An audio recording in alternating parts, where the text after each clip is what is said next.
I'm Tara Monster and I like to make things. Today's video is a follow-up on my Geo Knight DC16 digital combo swing away heat press.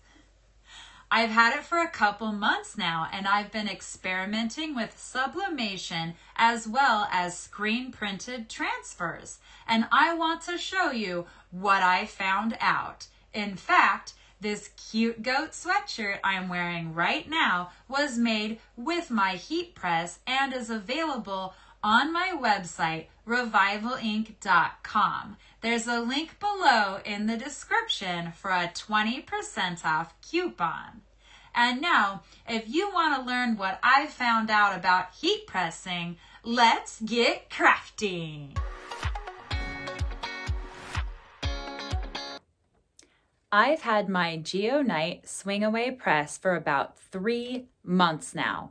Its performance has been amazing. It's a sturdy workhorse of a press, and I have no doubt I'll be able to keep using it for at least the next 20 years or so. However, this is not a cheap 5-in-1 combo press that I got on Amazon that comes with all the attachments already.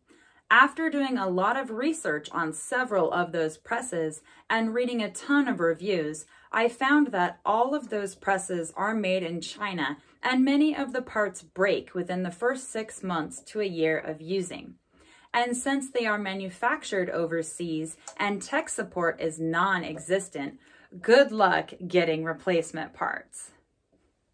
That's why I invested more in an American-made press with an amazing warranty and great customer support. So if it does break, I won't have any problems getting it fixed. But the main thing I want to share with you today is how this press performs with sublimation ink printed transfers versus screen printed ink transfers, and how they perform on t-shirts and sweatshirts, as well as what the wash tests turn out like depending on the polyester content of your shirts. Since I didn't want to invest in a sublimation ink printer before I got to see how the prints would turn out, I purchased these pre-printed sublimation ink transfers from my transfer source. I'm not an affiliate for them, but after contacting several companies, getting samples, and comparing prices, my transfer source was the clear winner. Plus, the staff was so friendly and helpful. They even let you gang up as many different designs on a 13x19 sheet as you can fit for no extra cost. And these are full color transfers as well, which is something that I could do with sublimation that wasn't as easy to do with the screen printed ones. I ordered 2 different designs, horse and goat, and since it's full color, I could put them all on the same sheet. The 13x19 sheets cost $5.39 each. Then they gave me an additional 30% off my first order, so ordering 17 sheets of these only cost me $65 plus shipping. Not bad at all, considering I got so many prints. And now these screen printed transfers I ordered from a company called Art Brands. I made my designs into 3 spot colors, black, red, and green, because it was more affordable to do 3 spot color than a full color with the screen printed transfers from Art Brands. These 13x19 sheets cost $10.43 per sheet if you only get 10 or less. However, the price goes down dramatically if you get 20 sheets or more. They cost only $6.80 per sheet. So that's what I did. At that price, each 13x19 sheet of transfers is just under $2 more than the sublimation ink transfer sheets. Let's get pressing with the sublimation transfer first. I'm going to be pressing onto a Gildan 50/50 cotton and polyester blend tee in a light gray color. Let's load on our shirt. I do love how the swing away press moves completely out of the waist, so you have a full area to work with.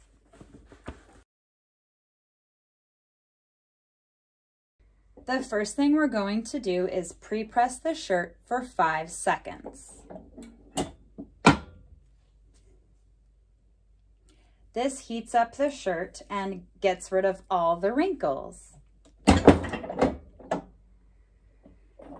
And now it's ready for us to put on our design. Make sure our design is nice and centered, and then tape it into place with the heat protective tape. I'm going to add a Teflon sheet so that we don't have any scorching on our shirt.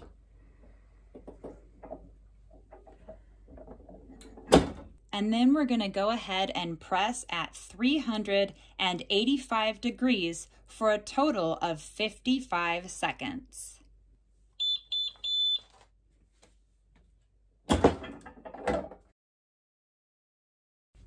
And we're going to go ahead and peel this off while it's still warm. And see how nicely that came out? Not bad for sublimation on a t-shirt that's a 50% cotton and 50% polyester blend, and it's light gray heather instead of white. I was really happy with these results, but it did take me some trial and error to get to this. Of course, I only got to this good result by trying out lots of different settings with the pressure and the time. It's really good to do this when trying out a new print or a new press so that you can make sure to get the best quality print. And then I did a wash test, and the results were so much worse than what I had been hoping. As you can see, the design has faded off almost completely. So because of this, I've decided to try a different blend of shirt.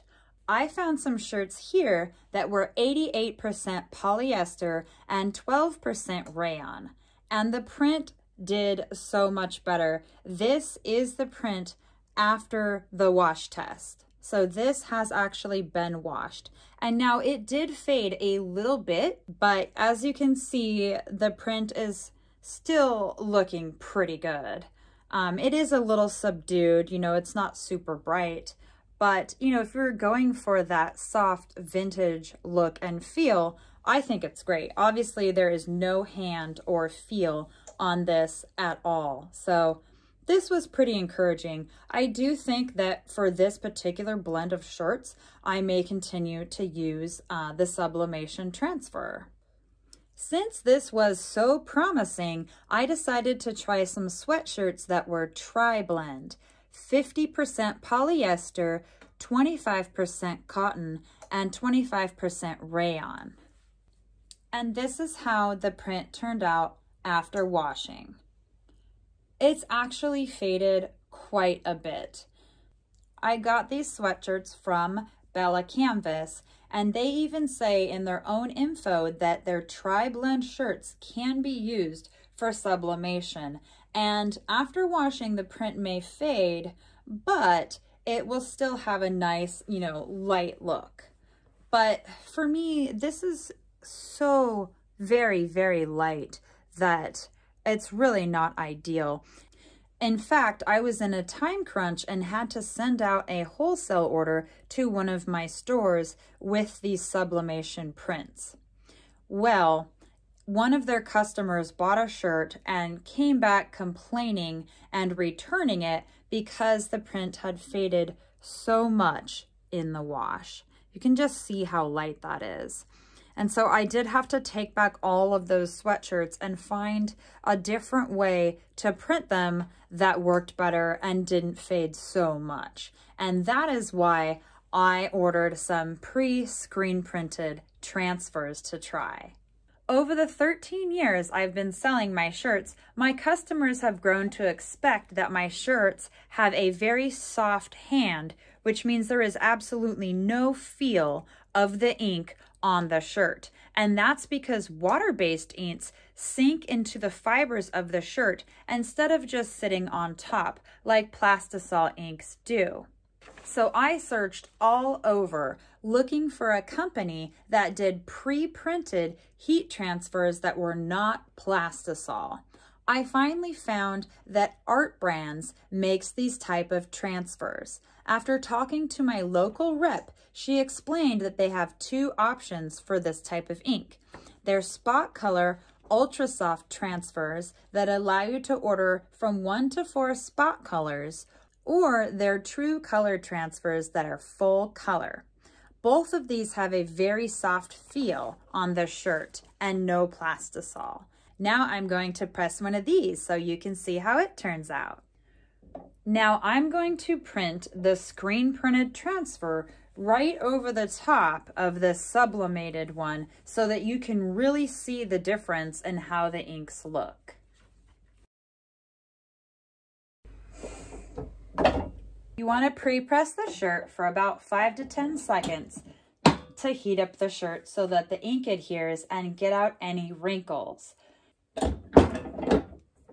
You don't want to use a Teflon sheet with these transfers because it will interfere with the ink heating up enough to adhere.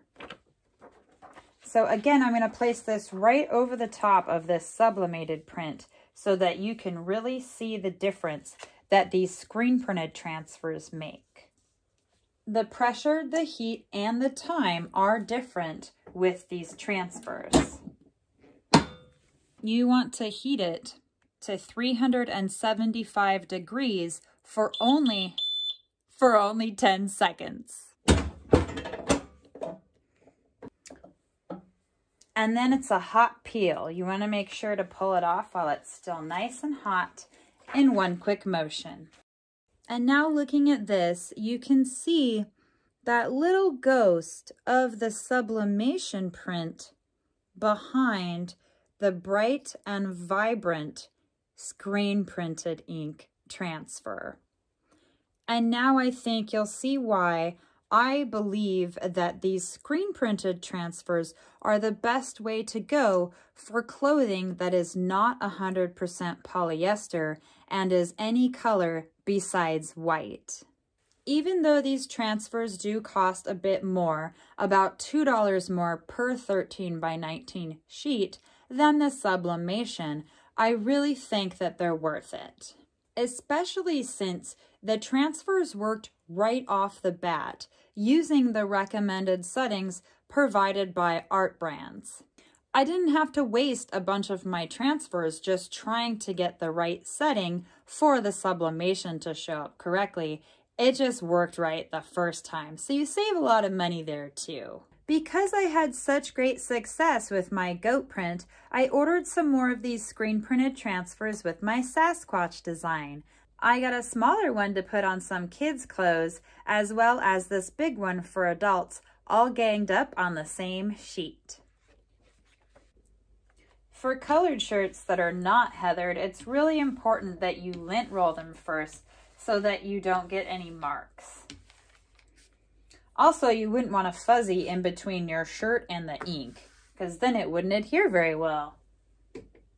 Again, we're going to want to pre-press our shirt for about 5 seconds to get out the wrinkles and heat it up.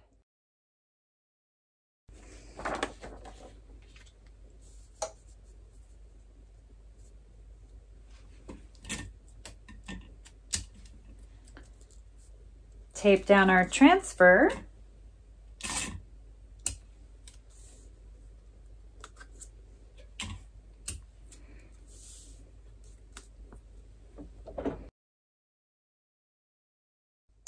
And press for 10 seconds.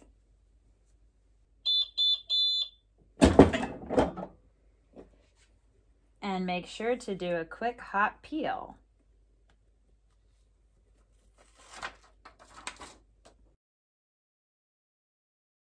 And look at how well that turned out, even on black.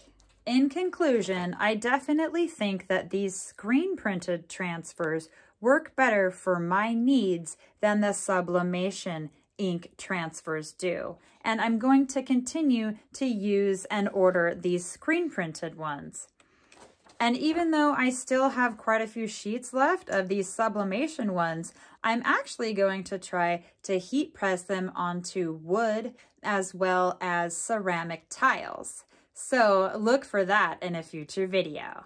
If you love DIY, there's a link below to join my Facebook group where you can get a new DIY project posted every day. I hope you enjoyed today's video on my heat press adventures. If you have any questions, please put them in the comments below. I always read the comments and I'm happy to help you out. Don't forget to smash that like button, subscribe to my YouTube channel, ring that bell, and select all so that you can get notified when I make new content. I make a new video every week. Thanks for watching Terra Monster, and I'll see you in the next video. Rawr! Thanks for... Whistle teeth! I hope you enjoyed today's video on my... You have your red thing. Frame, dude. Not cool.